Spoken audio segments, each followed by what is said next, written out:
saudara ya dari perwakilan Dewan dari Paluta datang ke daerah Medan ini khususnya ke Hotel Gria dalam rangka apa? Langsung ya, kami dari Komisi 1 melakukan satu sidang monitoring kegiatan yang mendapatkan informasi yang ada di masukan pendidik pertama di suatu anggota sidang. Bahkan menurut komisi anggota di hanya 9 kami melakukan bersudah dan saya ambil posisi bidang sehingga pada kesempatan ini berhadir di Hotel Gria Untuk kegiatan ini apa yang menjadi temuan bagi saudara yang mewakili masyarakat daerah Kabupaten Padang Lawas Utara untuk menjadi wacana pembenahan ke depan agar sistem yang telah dilaksanakan oleh pemerintahan desa khususnya untuk pengelolaan dana desa sebagai program perbaikan. Bicara tentang perbaikan itu kita menginginkan itu dan saya menginginkan itu bahwa setiap yang buruk harus kita perbaiki. Kami melihat beberapa kali lepas daripada hari ini kami temukan banyak kepala desa yang mengeluh, banyak desa yang mengeluh bahwa itu seolah akan menghabiskan uang sehingga laporan ini kami terima dan membuat kami mengambil sikap melakukan kegiatan monitoring. Terus kalau berbicara faedah atau manfaat, saya berkeyakinan ini bermanfaat dan kita juga harus mengambilkan kepala desa dan kepala harus memberikan pengetahuan baik kepala desa dan kepala. Namun yang menjadi persoalan menurut kami juga selalu melakukan kegiatan monitoring. Namun ada pembanding barangkali besaran anggaran yang dikeluarkan ke desa yang kami dengar setiap orang akan dibebani 10 juta dan dikirim 2 orang ke desa, berarti ada 20 juta uang yang akan dikeluarkan desa dalam satu hari kegiatan. Nah, kami sudah anggota dewan loh. Kalau satu guru kami masuk S2, pembiayaan guru kami hanya 7 juta Pak, hanya 7 juta sudah termasuk biaya hotel dan itu 100 orang, artinya satu room satu anggota dewan. Di tempat kita ini tidak. Saya melihat kegiatan gifting itu bahkan tertuang di dalam 2 kamar 1 orang. Nah, kalau menurut hemat saya inilah yang paling bisa kita sampaikan kepada Kabupaten bahwa pembiayaan itu loh jangan terlalu besar, kasihlah pembiayaannya rasional. Itu saya. Kalau boleh tahu, saudara sebagai wakil rakyat sudah berapa lama menjabat atau sudah berapa periode sebagai wakil rakyat untuk Kabupaten Padang Lawas Utara? Saya Pak ini kedua periode, dulu pernah 2014 2019, namun saya pernah telah tidak menjabat dan memilih kembali 2024. Kalau dalam produksi kami baru inilah kami tahun pertama untuk 2024. Untuk tahun 2024-2025, BIMTEK telah dilaksanakan untuk yang kedua kalinya. Ada respek apa sehingga pihak perwakilan rakyat melirik kegiatan ini dan melakukan sidak ke lokasi-lokasi BIMTEK? Pertama, dahulu kita tahu desa membangun bahwa kita yakin kita mendapatkan uang dari pemerintah pusat dibangunkan ke desa. Namun di masa 2024 ke 2025 kami melihat itu seperti tertutup. Di beberapa desa bahkan tidak ada kegiatan fisik. Itu menjadi tanda-tanda yang tidak baik menurut kami. Pemerintah memiliki mandator seperti bahwa ada kegiatan itu harus 20% katanya untuk sabang, ada 15% untuk kegiatan sosial. Kami membaca itu. Ketika pemerintah kita mengalami defisit anggaran, bahwa di tahun-tahun yang silam pemerintah kita mengalami hutang. Kita menggunakan dana BEN ratusan miliar. Setiap tahunnya kita membayar itu 30 miliar pemerintah pusat.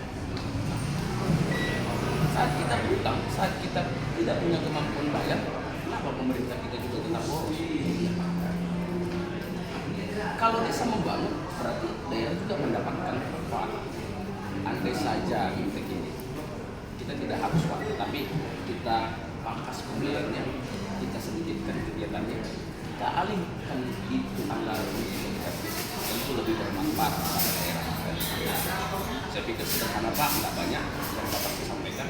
Itu yang paling merugikan buat kami, bahwa desa sekarang sedang menjerit, desa sekarang sedang menangis, kondisi ekonomi nasional lagi susah.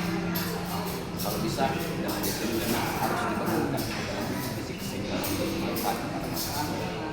Oke, sejauh ini setiap anggota dewan melakukan reses 3 kali dalam 1 tahun di dapilnya masing-masing. Apakah setiap anggota dewan itu sebagai wakil rakyat tidak mengetahui apa jeritan-jeritan masyarakat di desa di saat reses, atau hanya sekedar simulasi yang dilakukan anggota dewan sehingga tidak mendengar dan melihat keluhan-keluhan masyarakat di saat reses itu dilakukan?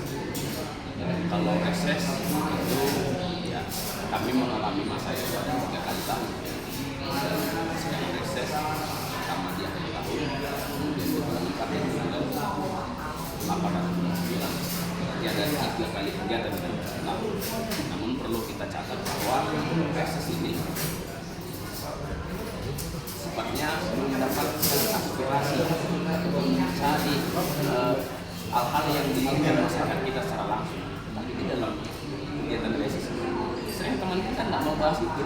Mereka hanya membahas nggak ada sumur bor, nggak ada naik di Masoji, tidak ada yang di tempat itu sumur bor, atau tidak ada aliran hanya kesan. Dan kita mendengarnya. Nah, sifat kita tidak hadir, kita pasif. Menunggu teman-teman di tingkat bawah masyarakat itu menyampaikan apa yang lalu. Nah, ketika mereka punya keinginan, kita mencatatkan itu dalam kegiatan. Nah, masalah baru timbul. Apa itu? Tidak ada ketersediaan anggaran. Oke, begini.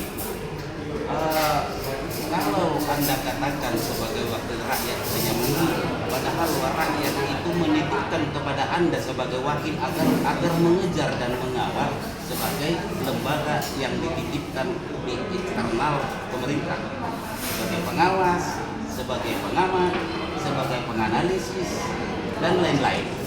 Harusnya Anda lebih mengejar, bukan menunggu. Ada apa dengan hari ini Anda melakukan sidang? Atau memang ada efek dari isu-isu kepentingan ataupun yang lain sehingga pihak wakil rakyat ini agak respect dengan kesah masyarakat hari ini? Kalau bicara kepentingan, saya pikir kita bicara kami melakukan kegiatan ini tanpa SPP. Biasanya kami kalau melakukan kegiatan ini akan kami bikinkan SPP kami, akan kami ambilkan online transport kami, akan kami ambilkan online video kami, tapi kami tidak lakukan. Kami bekerja ini tanpa balik, hanya berdasarkan kami pimpinan DPRD, kami lakukan kegiatan ini. Nah,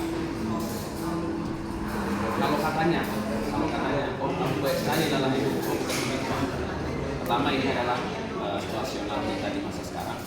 Kalau kita tak kritis, kalau kita tak peduli, kalau kita tidak mau tahu, begini saja sampai 2009.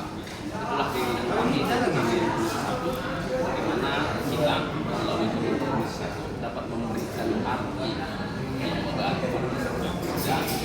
Dan kami lakukanlah mulai yang bersama kemarin sampai besok. Dan itu kami lakukan menyebar baik yang sekarang dan yang sekarang. Apakah saudara sebagai tim sidang telah mendapatkan info kegiatan yang terjadi di Danau Toba ataupun di Parapat terkait bubarnya kegiatan pelatihan ataupun meeting untuk desa di Kabupaten Padang? Ini kenapa saya tanya? Saya ingin menguji wakil masyarakat Baluta benar-benar respect atas info yang menyebar di masyarakat atau tidak. Mohon keterangannya. Saya Pak,